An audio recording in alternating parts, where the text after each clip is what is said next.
Good morning student. कल तक अपन ने पढ़ा था कि पहले तो फर्स्ट वीडियो के अंदर अपन ने पढ़ा कि अपने सिलेबस में क्या क्या चीज़ें हैं, उसके बारे में इंट्रोडक्शन देख लिया था पूरा। अब उसके बाद में सेकंड चैप्टर अपन ने शुरू किया था, जिसके अंदर सेकंड वीडियो के अंदर अपन ने शुरू किया था फर्स्ट चैप्टर आपका, जिसके अंदर अपन ने पढ़ा था कि मृदा की उत्पत्ति कैसे हुई है। कल के वीडियो के अंदर मृदा की उत्पत्ति कैसे हुई है, मृदा से संबंधित बातें की थी अपन ने ना। और फिर उसके बाद में मृदा से संबंधित दो परिभाषाएं पढ़ी थी। अगर आपको याद हो तो थोड़ा 2 मिनट अपन कल की क्लास रिवाइज कर लेते हैं फिर आगे। कल 2 परिभाषाएं पढ़ी थी, एक तो पेडोलॉजी और एक पढ़ी थी अपन ने एडाफोलॉजी, मतलब पेडोलॉजी एंड एडाफोलॉजी, ये 2 क्लासें परिभाषाएं पढ़ी थी। पेडोलॉजी के अंदर तो मृदा विज्ञान के अंदर मृदा के जन्म, निर्माण और उनके वितरण, वर्गीकरण से संबंधित अध्ययन किया जाता है, वो तो क्या कहलाती है, पेडोलॉजी। और एडाफोलॉजी जिसके अंदर मृदा का अध्ययन अपन पादप समुदाय के दृष्टिकोण से करते हैं, मतलब पादपों के लिए मृदा किस प्रकार से उपयोगी है उसके संदर्भ में करते हैं, तो वो क्या कहलाती है आपके एडाफोलॉजी। ये 2 परिभाषाएं पढ़ी थी। फिर उसके बाद में अपन ने पढ़ा था कि मृदा पादपों के लिए किस प्रकार से उपयोगी है। तो पादपों के उपयोगी के आधार पर अपन ने 4 प्रकार से मृदा के कार्य पढ़े थे पादप के उपयोगिता के आधार पर।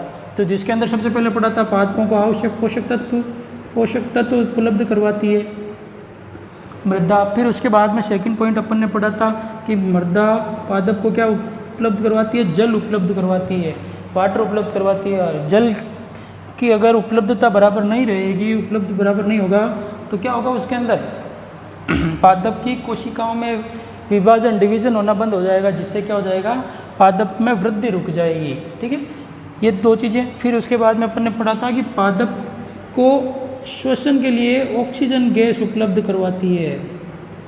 कल भी बात की थी, श्वसन में कौन सी गैस सहायक होती है, ऑक्सीजन गैस जो मृदा के अंदर पाई जाती है, वो मृदा पादप को उपलब्ध करवाती है, जड़ों को श्वसन उपलब्ध करने के लिए ऑक्सीजन गैस उपलब्ध करवाती है। ऑक्सीजन से ही क्या होता है, पादप के अंदर श्वसन की क्रिया होती है। और लास्ट अपन ने पढ़ा था पादप यांत्रिक आधार प्रदान करती है पादप को।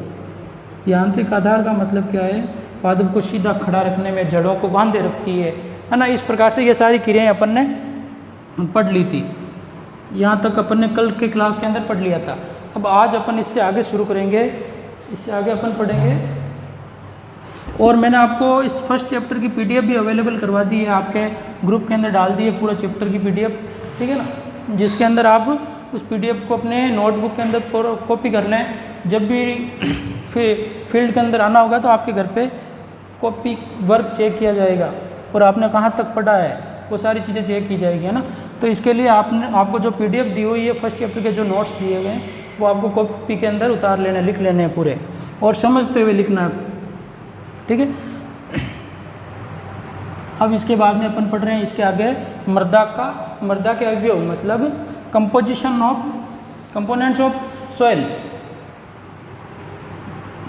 मृदा के अवयव मतलब क्या होता है कि मृदा के अंदर कितने मात्रा किस पदार्थ की पाई जाती है, इसके आधार पर मृदा के अंदर क्या होता है, कंपोनेंट्स 2 प्रकार के होते हैं।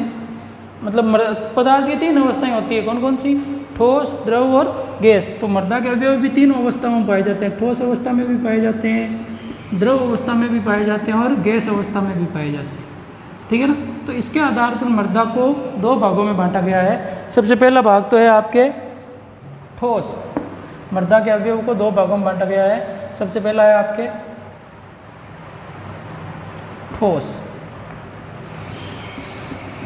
और दूसरा होता है द्रव एवं गैस, दोनों को साथ में सम्मिलित रूप से द्रव व गैस, या फिर इसको आपके बुक के अंदर लिखा हुआ है रंध्रावकाश। रंध्रावकाश इसको इंग्लिश में बोलते हैं पोर स्पेस।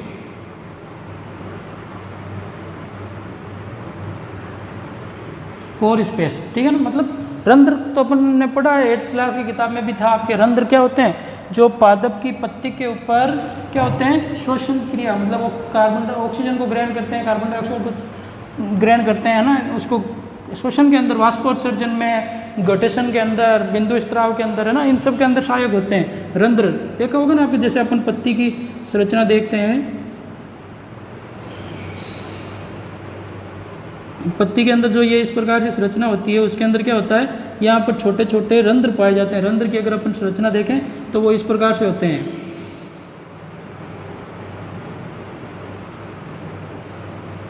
ठीक है ना, ये एक बार खुलते रंध्र और बंद होते जाते हैं, इस प्रकार से रंध्र, पोर बोलते हैं इंग्लिश में। तो पोर स्पेस पत्ती के अंदर होता है ना, वैसे ही मृदा के अंदर भी क्या होते हैं, रंध्र होते हैं। इसके बारे में अपन पढ़ेंगे अभी। तो मृदा को कंपोजिशन को कितने भागों में बांटा गया है, 2 भागों में। और ठोस पदार्थों को भी 2 भागों में बांटा गया है। सबसे पहला पदार्थ है आपके खनिज पदार्थ, और दूसरा है कार्बनिक पदार्थ।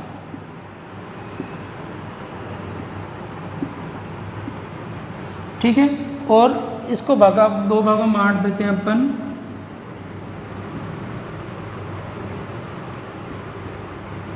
मृदा द्रव एवं मृदा गैस। सीधा अपन द्रव और गैस ही लिख लो, मृदा का कोई ऐसा इश्यू नहीं है, द्रव और गैस। ठीक है, तो ये 2 भागों में बांटा गया है। और इनका कंपोजिशन, अगर मृदा का अवयव का कंपोजिशन पूरा 100% मानते हैं अपन, तो ये होता है आपके खनिज पदार्थ की मात्रा होती है आपके 45%। कितने प्रतिशत, 45% होती है। कार्बनिक पदार्थ होते हैं, एवरेज बताया जाता है 5%, और द्रव और गैस होते हैं 25%। ठीक है, ये पूरा आपका 100%। ये क्या है, एक फिक्स आंका गया कंपोजिशन। अलग अलग प्रकार की मृदाओं के अंदर कुछ ये ऊपर नीचे भी हो सकते हैं आंकड़े, किसी के अंदर 5% से, जैसे मरुस्थलीय पश्चिमी राजस्थान की भूमि है तो उसके अंदर कार्बनिक पदार्थों की मात्रा बहुत कम होती है, क्योंकि वहाँ पर रेगिस्तान की मिट्टी है, तो वहाँ पर कार्बनिक पदार्थ की मात्रा क्या होती है, 1% तक भी होती है किसी के अंदर, कई जगह पर। तो ये आंकड़ा कहाँ का है, ज़्यादातर जंगल की मिट्टी है ना, उसकी फॉरेस्ट जो के अंदर मिट्टी पाई जाती है, उसके आंकड़ा बताया गया है कि फिक्स कंपोजिशन ये होता है कि खनिज पदार्थ 45% होते हैं, कार्बनिक पदार्थ 5% होता है, द्रव 25% होता है, और गैस। ये द्रव और गैस का क्या होता है, आंकड़ा बदलता रहता है। जैसे पानी की मात्रा अगर कम होती है तो गैस की मात्रा बढ़ जाती है, और गैस की मात्रा कम, द्रव की मात्रा बढ़ने लग जाती है तो गैस की मात्रा कम हो जाती है। ये आपस में रोटेशन होता रहता है। तो मृदा के अवयव को कितने भागों में बांटा गया है, 2 भागों में, ठोस और द्रव्य गैस। और ठोस को 2 भागों में बांटा है, खनिज पदार्थ, कार्बनिक पदार्थ। और इसको द्रव और गैस को, द्रव और गैस ये दोनों।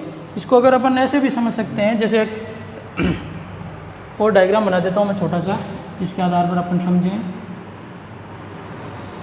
जैसे ये पूरी मिट्टी का 100% है, जिसके अंदर क्या होता है, ये आपके बराबर 50% में तो क्या आ जाता है, द्रव 25%, और ये गैस आपके 25%, और 5% के अंदर आपके क्या है, कार्बनिक पदार्थ,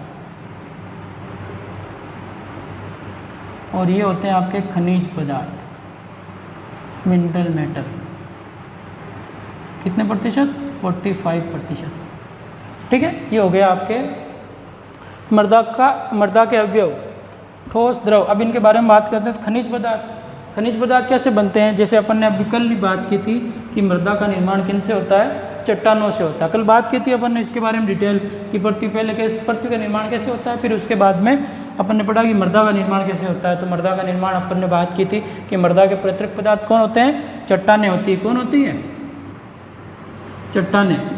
तो मृदा का निर्माण, तो खनिज पदार्थ कैसे आएंगे, तो अपन ने कल बात की थी कि चट्टानों का निर्माण कैसे होता है, भूमि के अंदर जो उद्गार उत्पन्न होता है, जिससे क्या होता है, उद्गार उत्पन्न होता है, जिससे वो लावा बाहर निकलता है और वायु के संपर्क में आने से कठोर होता है, तो उनको अपन क्या कहते हैं, चट्टानें कहते हैं। सबसे पहले प्राथमिक चट्टान मतलब आग्नेय चट्टान का निर्माण होता है।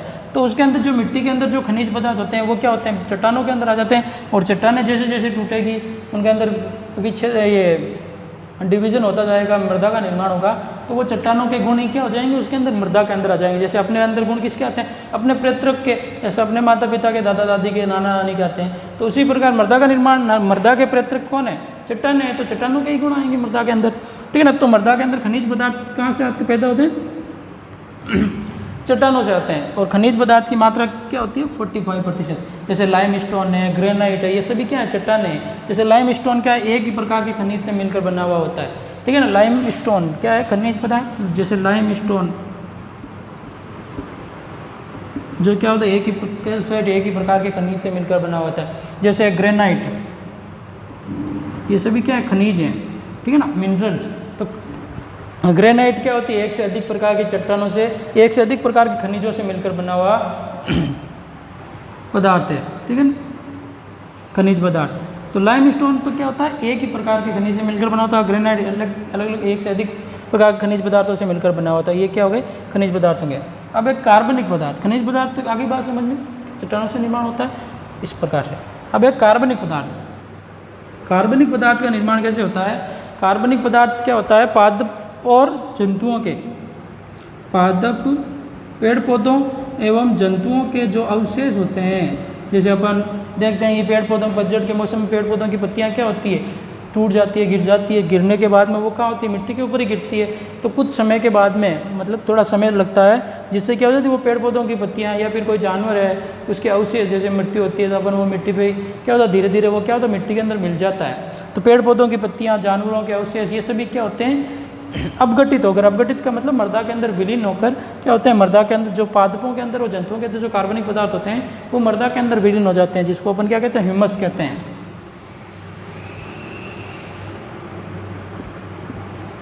है ना। ह्यूमस का निर्माण हो जाता है। तो ह्यूमस से ही कार्बनिक पदार्थ होता है। और कार्बनिक पदार्थ क्या होते हैं, इनकी मात्रा क्या होती है, जैसे पश्चिमी राजस्थान, रेगिस्तान के अंदर मात्रा कम होती है, पेड़ पौधों, जंगलों की मिट्टी होती है ना, उसके अंदर कार्बनिक पदार्थों की मात्रा ज़्यादा होती है ना, क्योंकि उसके अंदर पेड़ पौधे ज़्यादा होते हैं वहाँ पर। तो पेड़ पौधे ज़्यादा होने से क्या होगा, कार्बनिक पदार्थ की मात्रा भी क्या होगी उसके अंदर ज़्यादा हो जाएगी, क्योंकि पेड़ पौधों और जंतुओं के अवशेष से ही कार्बनिक पदार्थ बनते हैं। तो कार्बनिक पदार्थ क्या होंगे, जहाँ पे पेड़ पौधे और जंतुओं की संख्या ज़्यादा होगी वहाँ पे इनकी संख्या भी ज़्यादा होगी। अगली बात समझ में, खनिज पदार्थ और कार्बनिक पदार्थ। खनिज पदार्थ चट्टानों से टूटने से, कार्बनिक पदार्थ पेड़ पौधों और जंतुओं के अवशेष से मिलकर बनते हैं। अब है द्रव और गैस। द्रव और गैस, इसका कंपोजिशन क्या होता है, ये पाई जाती है 50% के अंदर, लेकिन क्या होता है इनका ये रेशियो तो क्या है आंका गया है, लेकिन ये फिक्स नहीं होता। द्रव कहीं पे जैसे सिंचाई ज़्यादा होती है तो वहाँ पे द्रव की मात्रा क्या होती है, ज़्यादा होती है, और गैस की मात्रा क्या हो जाती है, मृदा के अंदर कम होती जाती है। जैसे अपन पढ़ते हैं कि अपने वायुमंडल के अंदर गैसों का रेशियो क्या है, फिक्स है। जैसे नाइट्रोजन है ना, वायुमंडल के अंदर नाइट्रोजन का रेशियो कितना पता है आप सबको, बताने की जरूरत नहीं है, ठीक है। नाइट्रोजन, ऑक्सीजन शुरू से पढ़ता है अपन की, वायुमंडल के अंदर इतनी गैसें, नाइट्रोजन, ऑक्सीजन, कार्बन डाइऑक्साइड, विभिन्न प्रकार की अक्रिय गैसें, कार्बन डाइऑक्साइड, अक्रिय गैसें, इनर्ट गैसें, नोबल गैसेज, है ना। जानते हैं ना अपन अक्रिय गैसें कौन सी होती है, 11वीं क्लास में पढ़ा है पूरा आवर्त सारणी, है ना। आवर्त सारणी के अंदर अक्रिय गैसें पड़ी हुई है पूरी। कौन सा वर्ग 18 के तत्व, अक्रिय गैसें, इनर्ट गैसें, नोबल गैसेज, है ना, उत्कृष्ट गैसें, जिसके अंदर कौन कौन सी है, helium, neon, argon, krypton, xenon और रेडोन। ये 6 प्रकार की क्या है अपने,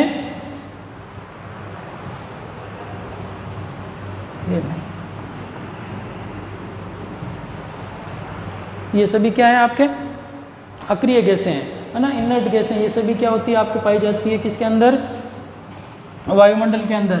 तो अपन अभी बात कर रहे हैं किसकी, मृदा की। तो मृदा के अंदर भी क्या होता है, ये सारी गैसें पाई जाती है।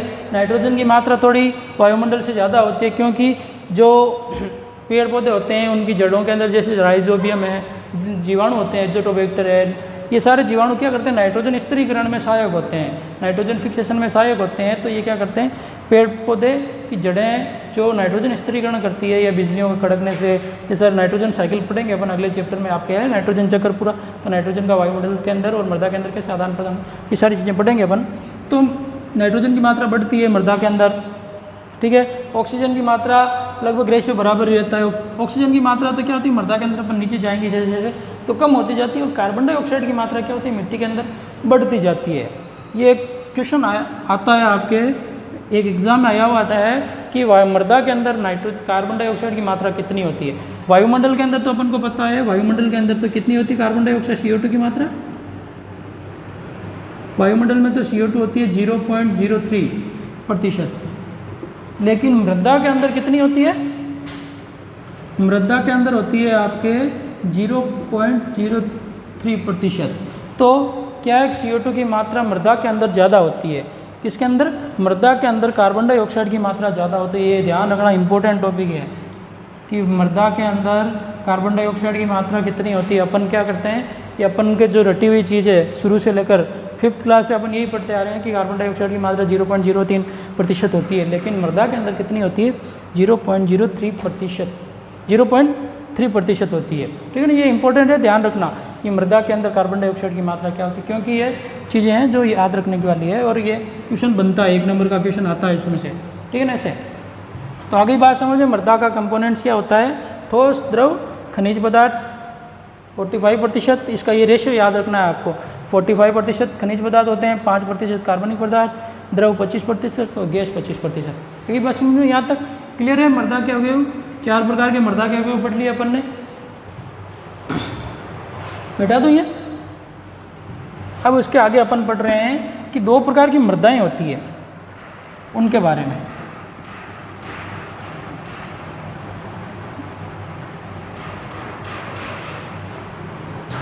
अपने फर्स्ट चैप्टर ही चल रहा है जिसके अंदर अपन ने अभी तक पढ़ा है मृदा का निर्माण और मृदा पादप के लिए कैसे उपयोगी है, और उसके अलावा अपन ने पढ़ा है अभी तक कि मृदा के अंदर कौन कौन से कंपोनेंट्स होते हैं। अब अपन पढ़ेंगे 2 प्रकार की मृदाएं। एक तो होती है पृष्ठ मृदा,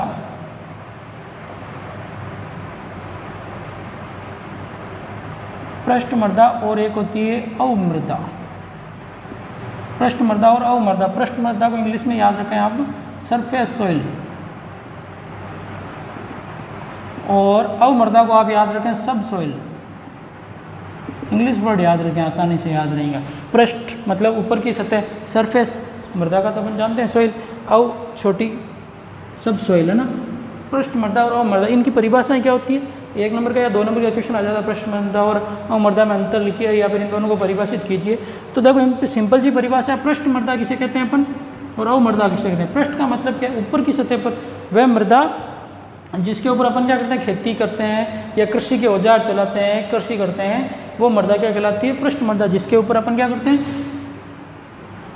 कृषि के औजार चलाते हैं। औजार का मतलब तो जानते हो आप, कुदाली करना, है ना, ये सारी चीज़ें जो औजार होते हैं, कृषि के औजार, औजार चलाना और कृषि का कार्य किया जाता है। कृषि का कार्य करते हैं ऊपर की मृदा, और इस मृदा की साइज बताई हुई है 0 से लेकर 15 सेंटीमीटर तक। 0 से लेकर 15 सेंटीमीटर तक की मृदा क्या कहलाती है? 15 सेंटीमीटर तक की मृदा क्या कहलाती है? पृष्ठ मृदा। क्या कहलाती है? पृष्ठ मृदा। मतलब 0 से लेकर 15 सेंटीमीटर तक की मृदा क्या कहलाती है? पृष्ठ मृदा, ऊपर की सतह से पृष्ठीय मृदा। और अवमृदा क्या होती है? पृष्ठ मृदा की परिभाषा तो सिंपल है, जहाँ पर कृषि के औजार चलाते हैं अपन और जिस कृषि का कार्य किया जाता है वो मृदा पृष्ठ मृदा, और जिसका साइज क्या होती है 0 से लेकर 15 सेंटीमीटर, मतलब सरफेस से 15 सेंटीमीटर गहराई तक कौन सी मृदा होती है? पृष्ठ मृदा। और उसके नीचे अवमृदा होती है जो 15 सेंटीमीटर से नीचे की मृदा, है ना, 15 सेंटीमीटर या फिर पृष्ठ मृदा के निचली परत पर, पृष्ठ मृदा से निचली परत, निचली परत क्या कहलाती है? आपके अवमृदा। पृष्ठ मृदा से नीचे की परत अवमृदा कहलाती है, और जो क्या होती है इसकी तुलना में कम उपजाऊ होती है। क्या होती है? कम उपजाऊ होती है। आगे बात समझ में, पृष्ठ मृदा और अवमृदा, इनके अंदर 3-4 अंतर है, वो आप देखो। पृष्ठ मृदा और अवमृदा के अंदर क्वेश्चन आता है कि पृष्ठ मृदा और अवमृदा में अंतर लिखिए। पृष्ठ मृदा और अवमृदा, सबसे पहला अंतर तो क्या है? इस मृदा के अंदर अपन, ये मृदा क्या होती है? इसकी तुलना में उपजाऊ मृदा है। उपजाऊ मृदा ये क्या होती है? अपेक्षाकृत कम उपजाऊ है, अपेक्षाकृत कम उपजाऊ है। इस मृदा के द्वारा क्या होता है? वातन आसानी से हो जाता है। वातन का मतलब क्या है कि यह मृदा वातावरण के संपर्क में आती रहती है, जिससे क्या होता है मृदा के अंदर जो पोर हैं, स्पेस है, वो सारा मृदा के संपर्क में रहने से मृदा से अच्छी प्रकार का संपर्क रहता है, अच्छा प्रकार से क्रिया करती रहती है। मृदा के अंदर वातन अच्छा होता है, जल की मात्रा आसानी से मिल जाती है, इसके अंदर कार्बनिक पदार्थों की मात्रा भी क्या होती है, वातन अच्छा और कार्बनिक पदार्थ की मात्रा ज़्यादा होती है, क्योंकि जो अवशिष्ट जैसे पेड़ पौधों या जंतुओं के अवशेष होते हैं वो कहाँ पर गिरेंगे, मृदा की ऊपरी सतह पर ही होते हैं, तो कार्बनिक पदार्थ पाए जाते हैं। ठीक है ना, कार्बनिक पदार्थ पाए जाते हैं। इसके अंदर वातन कम होता है, वातन कम होता है और कार्बनिक पदार्थों की मात्रा भी क्या होती है, कार्बनिक पदार्थों की मात्रा भी कम पाई जाती है। कार्बनिक पदार्थों की मात्रा भी पदार्थ भी कम होते हैं। दूसरा हो गया, तीसरा अंतर क्या है, इसकी धनायन विनिमय क्षमता ज़्यादा होती है। धनायन विनिमय क्षमता, अब धनायन विनिमय क्षमता क्या होती है, नया वर्ड है अपन अगला चैप्टर है आपके पार्ट नंबर 5 आयन विनिमय बताया मैंने, उसके अंदर आपको अपन पढ़ेंगे धनायन विनिमय क्षमता क्या होती है।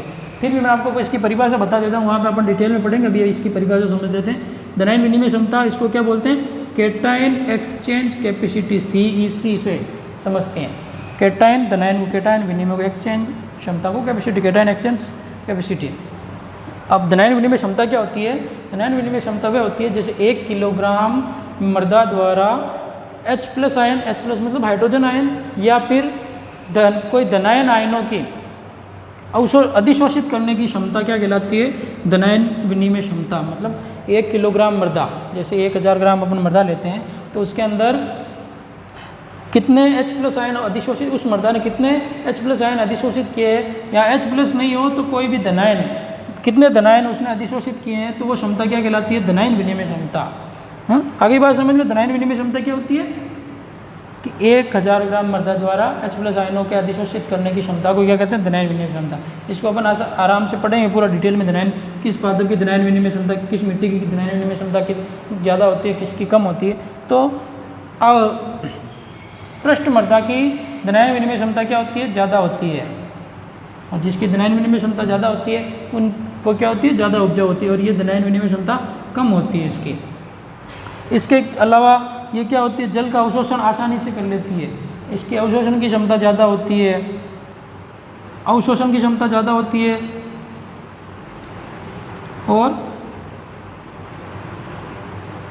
और कृषि कार्य सारे इसी के ऊपर किए जाते हैं, कृषि कार्य किए जाते हैं इसके ऊपर। ये क्या होगी, पृष्ठ मृदा की, इसकी अवशोषण क्षमता कम होती है और कृषि कार्य इसके ऊपर नहीं होते हैं, कृषि कार्य नहीं होते हैं। अपन देखते हैं जैसे अपन खेत बोते हैं तो अपने जो औजार होते हैं वो क्या होते हैं 15 सेंटीमीटर तक ही बनाए जाते हैं, जिससे क्या होते हैं वो मृदा को उलट पुलट कर देते हैं, जिसे धनायन की पृष्ठ मृदा तक ही अपन खेती करते हैं, अव मृदा तक अपन खेती नहीं करते हैं। अगली बात समझ में, इसके अंदर के छोटे से अंतर है, ध्यान रखना, परिभाषा ध्यान रखोगे तो अंतर आप आसानी से समझ सकते हैं। परिभाषा क्या होती है, पृष्ठ मृदा मतलब मृदा का पृष्ठीय भाग, जिसके ऊपर अपन कृषि के औजार चलाते हैं या फिर कृषि कार्य करते हैं, या इसकी साइज क्या होती है 0 से 15 सेंटीमीटर तक की होती है, मतलब पृष्ठ से 15 सेंटीमीटर गहराई तक होती है। और अवमृदा क्या होती है, पृष्ठ मृदा की निचली परत क्या कहलाती है, अवमृदा कहलाती है, और वो कम उपजाऊ होती है। अगली बात समझ में, ये हो गए आपके इसके 4 अंतर, पृष्ठ मृदा और अवमृदा के 4 अंतर याद रखना है, और इनकी परिभाषा याद रहेंगे तो आप अंतर आसानी से लिख सकते हो। ये तो हो गई अपने 2 प्रकार की मृदाएं, पृष्ठ मृदा और अवमृदा। अब इसके आगे अपन पढ़ेंगे सबसे इम्पोर्टेंट टॉपिक, जो पिछले साल क्वेश्चन नहीं आया था और इस साल आने की पूरे चांस बन रहे हैं उस क्वेश्चन के। और इम्पोर्टेंट इस चैप्टर का सबसे इम्पोर्टेंट पार्ट वही है कि सबसे इम्पोर्टेंट टॉपिक है आपके इस चैप्टर का मृदा परिच्छेदिका।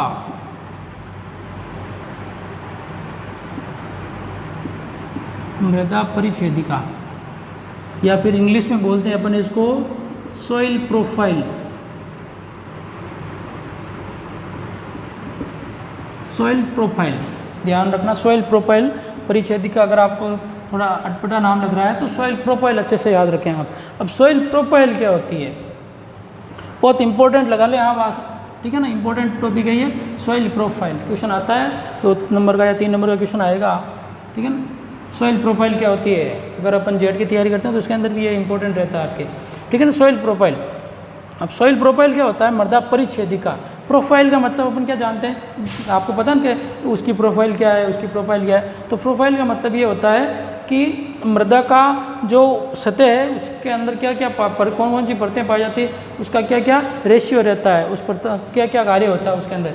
तो मृदा प्रोफाइल क्या होता है इसके बारे में, कि जैसे अगर अपन कोई मृदा है उसका अपन अनुप्रस्थ काटते हैं, मृदा को अगर अपन ऊर्ध्वाधर, अनुप्रस्थ नहीं ऊर्ध्वाधर काटते हैं, जैसे ये मृदा के कोई कण है उसको अगर अपन ऊर्ध्वाधर काटते हैं ऐसे लंबा, तो उसके अंदर जो अपन को अलग अलग स्तर दिखाई देते हैं, अलग अलग स्तरों में अलग अलग प्रकार की मिट्टी दिखाई, जैसे ऊपर की मृदा में कार्बनिक पदार्थ ज़्यादा होते हैं तो वो क्या होते हैं, कार्बनिक युक्त पदार्थ मृदा होती है। लेकिन ऊपर की सतह होती है उसके अंदर क्या होता है, अन्य अपघटित पदार्थ होते हैं, मतलब जो पूरे हुए अपघटित नहीं हुए होते हैं वो पदार्थ कण होते हैं। फिर उसके नीचे पूर्ण अपघटित पदार्थ होते हैं, इस प्रकार से। तो मृदा के अंदर क्या है, इस प्रोफाइल को समझने के लिए इसके अंदर क्या है, 4-5 स्तर बनाए हुए हैं। वो कौन कौन से हैं, देखो सबसे पहले ऊपर स्तर होता है ओ संस्तर। संस्तर का मतलब होता है कि वो एक परत, जैसे इस प्रकार के गुण पाए जाते हैं तो वो संस्तर क्या है, ओ संस्तर। फिर उसके नीचे पाया जाता है आपके ए संस्तर। संस्तर का मतलब होता है होरिजन, होरिजन मतलब है ना संस्तर। ओ संस्तर, ए संस्तर, बी संस्तर। संस्तर को अपन स्तर से भी समझ सकते हैं ना, परत से मतलब समझ सकते हैं, सी। और लास्ट में आता है आर। ये आपके 5 प्रकार की परतों में मृदा प्रोफाइल को बांटा गया है। इसके अगर अपन पूरी डिटेल पढ़ेंगे, फिर ओ को 2 भागों में बांटा गया है। कौन कौन से भाग, O1 और O2। ए को 3 भागों में बांटा गया है, A1, A2 और A3। बी को भी 3 भागों में बांटा गया है, B1, B2, B3। और सी को 1 भाग में सी और आर 1 भाग में आर। तो ये इस प्रकार से क्या है, इतने भागों में बांटा गया है। इनको, इन सब के नाम पढ़ेंगे, पूरी प्रोफाइल बनाकर अपन समझेंगे कि इसके अंदर क्या कार्य होता है, इसके अंदर क्या कार्य होता है, इसके अंदर क्या कार्य होता है, इसके अंदर क्या कार्य होता है। तो स्रोत प्रोफाइल का मतलब समझ में आ गया कि मृदा को अगर अपन ऊर्ध्वाधर काटते हैं तो ऊर्ध्वाधर काटने पर अपन को क्या करते हैं कि अलग अलग प्रकार के स्तर दिखाई देते हैं। उन स्तरों को अलग अलग प्रकार से नाम दिया हुआ है, ठीक है ना।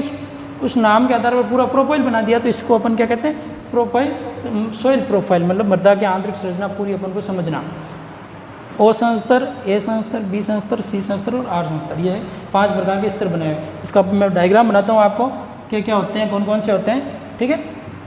सबसे पहले देखो ऊपर की मृदा होती है, जैसे अपन मैं रफली डायग्राम बना देता हूँ आपके। ऊपर की परत होती है जिसके अंदर तो क्या होते हैं, पेड़ पौधे उगे हुए होते हैं, है ना, छोटे छोटे कण उगे हुए होते हैं, पेड़ पौधे उगे हुए होते हैं। तो इसको तो अपन क्या कहते हैं, ओ, ठीक है। फिर उसके नीचे ये आपके, ये तो हो गया O1 और O2। फिर इसके नीचे ये ए वाला भाग, बी वाला भाग और ये सी वाला भाग, ठीक है। इनके नाम होते हैं। A1 का तो है आपके, सबसे पहले ऊपर वाली परत है O1, इसको अपन कहते हैं, ये मिटा दूँ आपको, वहाँ पर डिटेल में लिख देता हूँ। इस तरफ क्या जगह कम रहेगी, लिखा नहीं जाएगा, इस तरफ लिख देता हूँ पूरा डिटेल से। सबसे पहले है आपके O1 होता है, इसका नाम होता है अल्प विघटित खनिज पदार्थ, अल्प विघटित कार्बनिक पदार्थ, अल्प विघटित कार्बनिक पदार्थ। और O2 होता है, इसको अपन कहते हैं पूर्ण विघटित। इनका पूरा मतलब समझाऊंगा मैं अभी आपको। पूर्ण विघटित कार्बनिक पदार्थ कि ये किस प्रकार से नाम दिया हुआ है, पूर्ण विघटित कार्बनिक पदार्थ। और ए को 3 भागों में बांटा गया है, A1 जिसको अपन कहते हैं ह्यूमस युक्त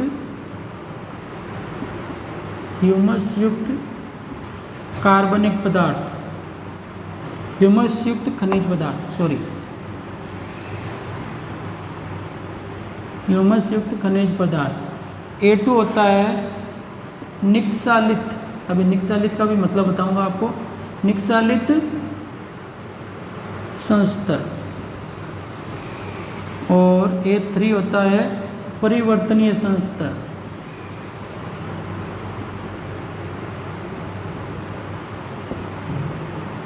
फिर आता है आपके B1, B2, B3, B1, B2, B3।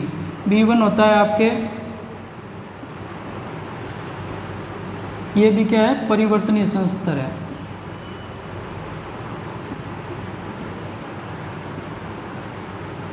परिवर्तनीय संस्तर, ठीक है। और B2 होता है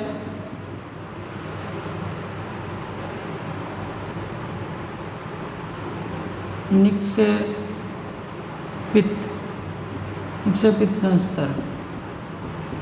और B3 होता है आपके अंतर्वर्ती संस्तर। ये तो गए बी। फिर सी को अपन बोलते हैं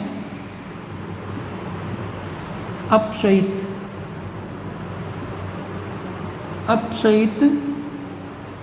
प्रेत्रक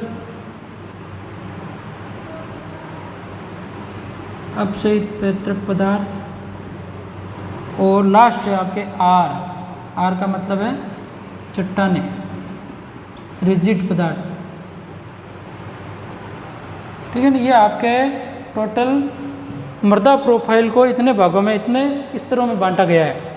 अब इनके बारे में सबका मतलब क्या होता है पूरी डिटेल पे पढ़ते हैं, ठीक है ना। तो इसके अंदर तो क्या होते हैं, ओ संस्तर अल्प विघटित कार्बनिक, नाम से पता चल रहा है सारे परिवर्तन, नाम से परिभाषाएं बन सकती है इनकी। देखो ओ, ये पूरा क्या है, ओ संस्तर। ये तीनों आपके क्या है, ए संस्तर। और ये तीनों आपके क्या हैं, बी संस्तर। और नीचे ये क्या है, सी संस्तर। और लास्ट में आर संस्तर, ठीक है। ये इस प्रकार से।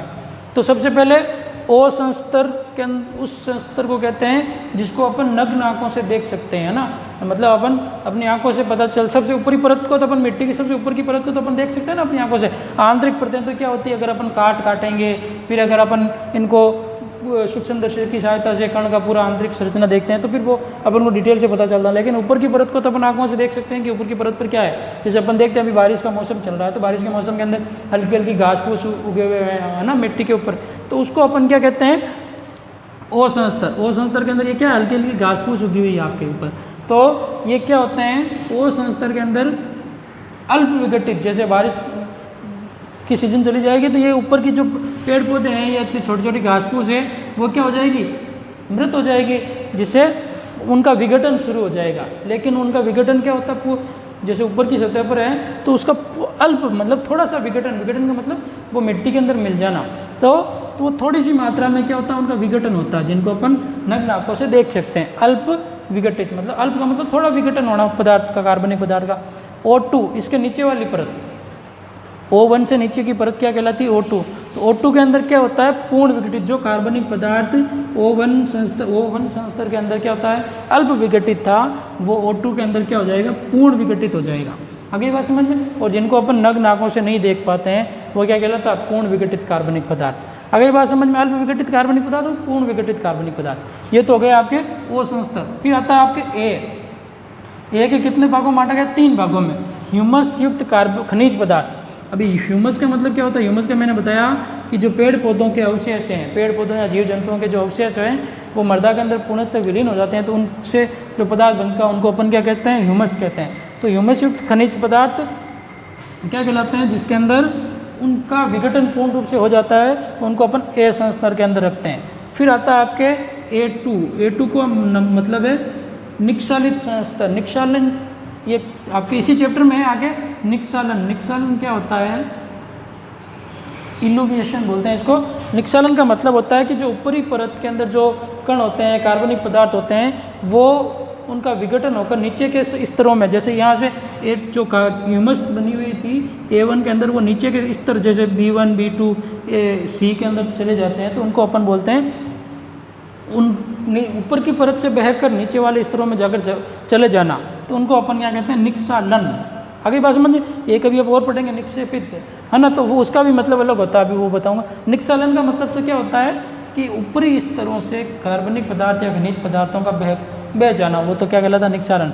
और निक्षेपित का मतलब होता है कि जो ऊपरी परतों से जो बह कर आया था वो नीचे की परत में जाकर जमा हो जाना, उसको बोलते हैं निक्षेपण। आगे भाषा में निक्षालित और निक्षेपण दोनों शब्द एक जैसे दिखते हैं, लेकिन दोनों की परिभाषा अलग है। निक्षालन का मतलब तो क्या होता है, ऊपर की परतों से जो खनिज या कार्बनिक पदार्थ उनका बहना, और निक्षेपित का मतलब होता है बहकर नीचे वाली परतों में जमा हो जाना। इनका मतलब तो होता है बहना, और इनका मतलब होता है जमा हो जाना, याद रखना है, जमा होना, बहक कर नीचे चले जाना, और इसका मतलब है बहक कर नीचे जमा हो जाना। ठीक है, तो निक्षालन का मतलब जो कार्बनिक पदार्थ, खनिज पदार्थ जो इन O1 O2 और A1 के अंदर जो बने हुए थे वो A2 संस्तर में आकर नीचे बहने लग जाते हैं और नीचे के स्तरों में चले जाते हैं, उनको अपन बोलते हैं निक्षालित संस्तर।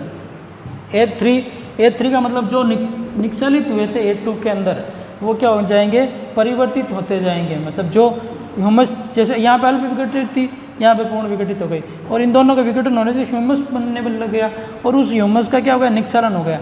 निक्षालन होने से ये क्या हो गया, नीचे की परतों में परिवर्तन होने लग जाएगा। तो ये संस्तर क्या कहलाते हैं, परिवर्तनीय। A3 और B1 दोनों क्या है, परिवर्तनीय संस्तर है, क्योंकि इनके अंदर ऊपर की परतों से निक्षालित हो रहा है कार्बनिक पदार्थ, तो होते हुए परिवर्तन संस्तर को क्या कहते हैं अपन, परिवर्तनीय। A3 और B1, जैसे ये A2 से A3 में आएगा, A3 से B1 संस्तर के अंदर आएगा, तो निक्षालित होता जाएगा। फिर आता है आपके B2 का मतलब निक्षेपित, अभी मतलब बताया था मैंने। निक्षालन का मतलब तो क्या होता है, खनिज या कार्बनिक पदार्थों का नीचे के संस्तरों में बहना, और B2 का मतलब होता है खनिज या कार्बनिक पदार्थों का नीचे के संस्तरों में जाकर जमा हो जाना। मतलब जो कार्बनिक पदार्थ विघटित होकर आए थे A3 B1 से लेकर, तो वो B2 के अंदर जाकर क्या हो जाएंगे, जमा होने लग जाएंगे, एकदम ऐसे कठोर पदार्थ बनने लग जाएगा धीरे धीरे। तो B2 के अंदर क्या हो जाएंगे, जमा हो जाएंगे। और B3 अंतर्वर्ती संस्तर, मतलब ये क्या कहलाता है, जो कार्बनिक पदार्थ या ह्यूमस जो जमा हुई थी वो सभी इस पदार्थ के अंदर क्या हो जाएंगे, इस स्तर के अंदर आकर जमा होने लग जाएंगे और अंतर्वर्ती एक कठोर पदार्थ बनाने लग जाएंगे, है ना। जैसे जैसे अपन गहराई के अंदर जाते हैं तो मिट्टी क्या होती है, उसके कण पास में होते हैं और वो जमे हुए होते हैं, अंतर्वर्ती संस्तर कहलाता है। इसके अंदर क्या होते हैं, कण पास में कठोर होने लग जाता है।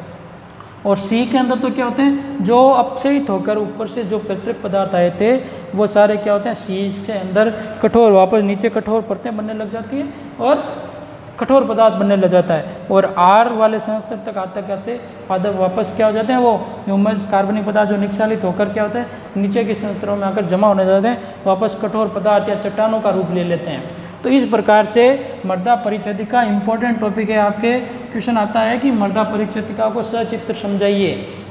पिछले साल 2020 में नहीं आया था, तो इस बार आने के पूरे चांस है आपके 2021 के अंदर, ठीक है। और ये इंपॉर्टेंट टॉपिक है आपके। तो सॉइल प्रोफाइल का पूरा डायग्राम आपके मैंने PDF उपलब्ध कराई, उसके अंदर बनाया हुआ है, और आपकी बुक के अंदर भी है, किताबें ले लें आप जल्दी से, ठीक है ना। और उसके अंदर से ये सॉइल प्रोफाइल को इम्पोर्टेंट लगाकर समझ लें। मैंने बता दिया आपको सारे कितने भागों में बांटा गया है। पहले तो इनको मोटे मोटे तौर पर 5 स्तरों में बांटा गया है। कितने स्तरों में, 5। O स्तर, O horizon, A horizon, B horizon, C horizon और R होरिजन, ठीक है ना। यहाँ तक हो गया।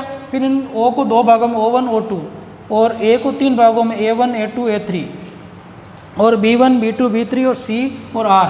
अगली बात समझ में, A के अंदर क्या होते हैं, जो पेड़ पौधों के अवशेष होते हैं वो अल्प विघटित होते हैं। O2 के अंदर पूर्ण विघटित होते हैं, मतलब जो अल्प विघटन हुआ था वो पूर्ण रूप से विघटित होने लग जाता है। और A के अंदर ह्यूमस बनने लग जाती है, और A2 के अंदर क्या होता है, उनका निक्षालन होने लग जाता है, मतलब वो ऊपर की परतों से बहने लग जाते हैं, ठीक है, और नीचे के स्तरों में चले जाने लग जाते हैं। A3 के अंदर वो परिवर्तित होने लग जाते हैं। A3 और A1 के अंदर जो निक्षालन होकर पदार्थ आए थे वो परिवर्तित होने लग जाते हैं, और B3 के अंदर अंतर्वर्ती स्तर बन जाता है, और C के अंदर अपक्षयित पैतृक पदार्थ बन जाता है, और R के अंदर चट्टानें बन जाती है। और ये इंपॉर्टेंट टॉपिक है, इसका आप कॉपी के अंदर PDF से देखकर, और लिखा हुआ है पूरी डिटेल परिभाषाएं जो मैंने अभी आपको बोलकर समझाई हुई है पूरी।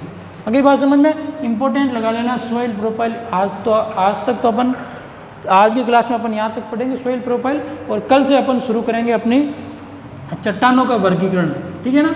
तो अभी आप जो आपको पीडीएफ दी है उसके अंदर आप चट्टानों का वर्गीकरण पढ़ लें, कल की क्लास के अंदर तैयार रहें जिससे अपन चट्टानों का वर्गीकरण आसानी से समझ सकें।